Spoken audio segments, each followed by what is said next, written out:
یعنی ان کا مقابلہ کوئی کر نہیں سکتا ہے.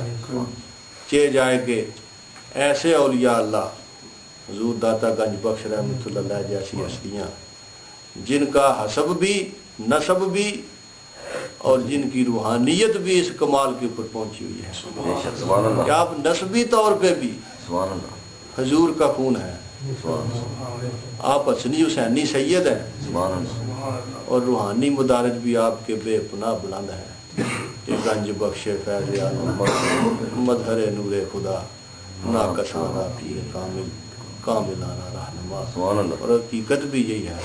میں نے تو جو مشاہدہ یا ادراک مجھے ملا ہے, آپ اس علاقے میں سرکار دو عالم صلی اللہ علیہ وسلم کو سمجھیں کہ پیے ہیں, اسپیشل اسسٹنٹ جس کو کہا جاتا ہے. اسپیشل اسسٹنٹ وہ ہوتا ہے جو کسی حاکم کا, حکمران کا, کسی افسر کا بڑا قریبی آدمی, جتنے بھی کام ہوتے ہیں اس کے ذریعے سے ہوتے ہیں سارے, اس کی بارگاہ میں اس کے دفتر میں پٹ اپ ہوتے ہیں اور وہ آگے پھر اپنے افسر بالا کی خدمت میں ان کو پیش کرتا ہے.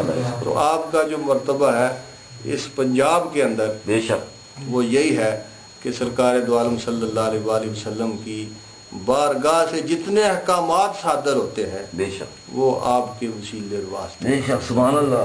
اتنا بلند مقام آپ نے پایا ہے اور کتنے ہی بزرگوں نے آپ کی مرکز نور سے فیض حاصل کیا ہے.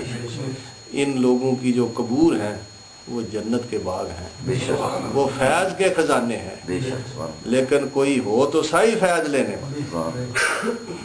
اکثر لوگ تو اس نفس پلید کی خاطر ہی جاتے ہیں, اپنی نفسانی خواہشات و مرادیں مانگنے کے لیے جاتے ہیں, کوئی اپنے اس باطن کی دولت مانگنے کے لیے بھی تو جائے.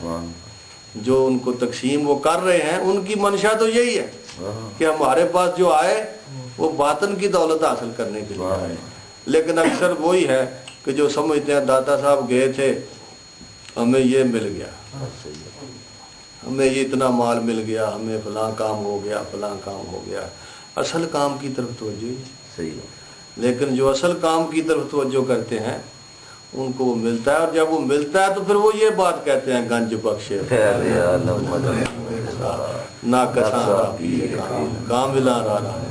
علامہ اقبال نے جب حاضری تھی تو ان کو جو انوارات و جلیات نصیب ہوئے, جو فیوض و برکات نصیب ہوئے, تو انہوں نے بھی یہ ارشاد فرمایا سید حجویر مخدوم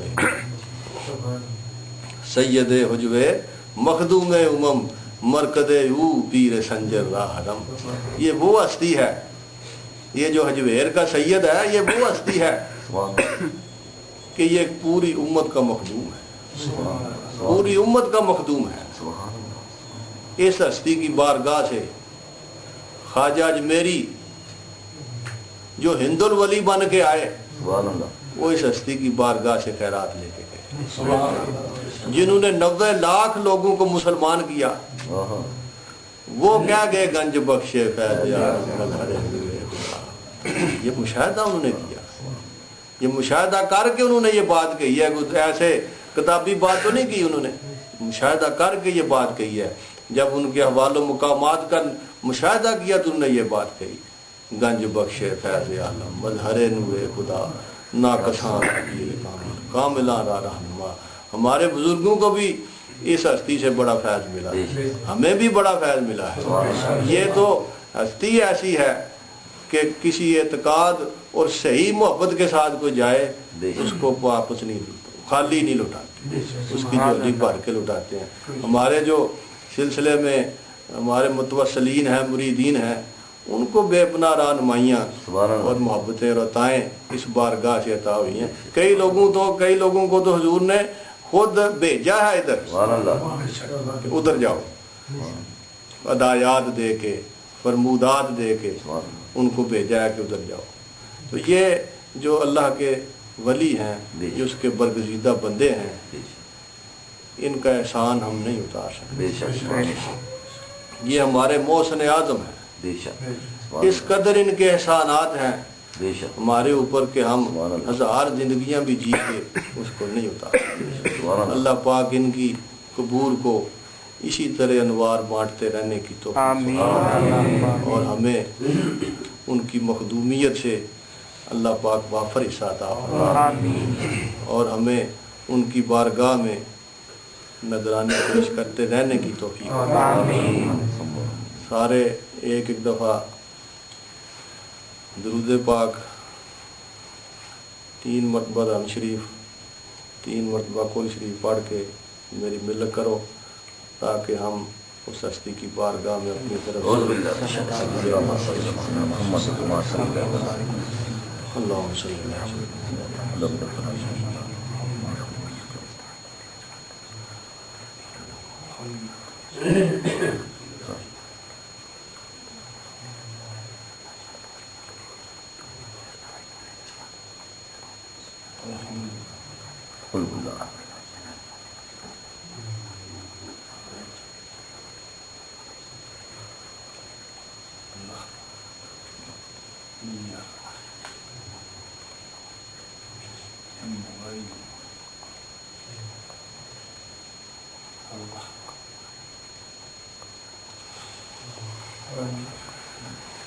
الحمدللہ رب العالمین والصلاة والسلام سید الانبیاء والمرسلین وعلی آلہ وصحبہ یا مولا کریم جو کلام پاک ہم نے پڑھا ہے صرف تو کی ہے اسے اپنی بارگاہ میں قبول و منظور مولا اس کا اجر و ثواب ہدیۃً تحفۃ اللہ کا انعام دار مدنی تاجدار حبیب کبریا سید الانبیاء صلی اللہ علیہ وسلم کی بارگاہ اقدس میں پیش کرنے کے بعد آپ کے وسیلہ جلیلہ سے جمیع انبیاء کرام علیہ الصلوۃ والسلام صحابہ کرام تابعین تبع تابعین اہل بیت کرام امہات المومنین آپ کی اولاد آل اولاد پاک آپ کی امت کے جمیع اولیاء کرام خصوصاً بالخصوص سیدنا علی بن عثمان جویری دادا گنج بخش رحمۃ اللہ علیہ مبارکہ مقدسہ کو پیش کرتے ہیں قبول یا مولا کریم اپنے محبوب کا صدقہ ہماری طرف سے یہ نذرانہ آپ کی بارگاہ میں پیش کرتے ہیں قبول یا الہ العالمین آپ کے درجات و مقامات کو بلندیاں عطا فرما یا مولا آپ کے فیض عام کو ہر چہار سو میں اسی طرح جاری و ساری فرما قیام قیامت آپ کے فیوز و برکات سے عالم اسلام کو حصہ حاصل کرنے کی توفیق یا الہی اپنے محبوب کا صدقہ ہمیں آپ کے فیوز و برکات سے ہمارے سینوں کو منور فرما یا مولا کریم جو احسانات انہیں روحانی انداز میں ہمارے اوپر کیے ہیں ان کی انہیں اعلیٰ جزا عطا فرما یا رب ذوالجلال والاکرام اپنے محبوب کی محبت کا صدقہ ہمیں ان کے نقش قدم پر چلنے کی توفیق یا الہی جس طرح پاک باز اور پر عشق زندگی انہوں نے گزاری ہے ہمیں بھی ان کی خاک راہ سے پھول چننے کی توفیق یا رب ذوالجلال والاکرام اپنے محبوب کی محبت کا صدقہ ان سب کے اوپر اپنی رحمت کا نزول مولا ان کے احوال و مقامات کو بلندیاں عطا ان کے سینوں کو عشق مصطفیٰ سے منور یا مولا ان کی زندگیوں کو سنت مصطفیٰ سے منور یا رب کریم ان کے حال احوال پہ برکت و رحمت کا مولا ان کی اولادوں کو نیکی راہ سے یا الہی ان کی مشکلوں کو آسان فرما مصیبتوں کو دور فرما آزمائشوں میں صبر و استقامت کی توفیق عطا فرما ان کے رزق میں وسعت و برکت عطا فرما ان کے قرضوں کو دور فرما یا مولا اپنے محبوب کا صدقہ ان کے ادھورے کاموں کو اپنی رحمت کاملہ کے ساتھ اپنے محبوب کی محبت کا صدقہ پایا تکمیل تک پہنچا یا رب ذوالجلال والاکرام غم زدوں کے غموں کو دور فرما مولا ان کے دلوں کو سکون عطا فرما اطمینان کی دولت سے مالا مال فرما یا الہی اپنے خزانہ غیب سے عطا فرما غیر کی محتاجی سے پناہ نجات عطا فرما مولا اپنے دین کے مشن کو تا دم واپسی جاری و ساری رکھنے کی توفیق عطا فرما، خلوص اور اخلاص کی نعمت سے مالا مال فرما، یا الہی دلوں میں ذوق شوق اور محبت کی شمع کو فروزا، مولا نفس و شیطان کی نحوستوں اور تاریکیوں سے نجات عطا فرما، یا مولا قلوب کے اندھیروں کو اپنے ذکر سے، اپنی محبت سے اور اپنے محبوب کے عشق سے دور فرما، یا رب ذوالجلال والاکرام اپنے محبوب کا صدقہ سستیوں اور کاہلیوں کے درگزر فرما، مولا کریم ہمارے گناہوں کو معاف فرما، ہماری خطاؤں کو بخش دے، ہماری سوچیوں اور فکروں کو پاکیزگی عطا فرما، ہمیں توبہ اور انابت کا دروازہ ہر وقت کھٹکھٹانے کی توفیق نصیب، یا مولا کریم اپنی بارگاہ ناز میں ہر وقت جھکے رہنے کی توفیق عطا فرما، اللہم یا رب بجاہ نبیک المصطفیٰ و رسولک المرتضی طہر قلوبنا من کل وصف یباعدنا عن مشاہدتک و محبتک وامتنا علی السنة والجماعت والشوق الی لقائک یا ذا الجلال والاکرام، وصلی اللہ تعالی علی رسول خیر خلقہ ونور عرشہ وزینت فرشہ وقاسم رزقہ سیدنا و مولانا محمد وآلہ واصحابہ اجمعین برحمتک یا ارحم الراحمین۔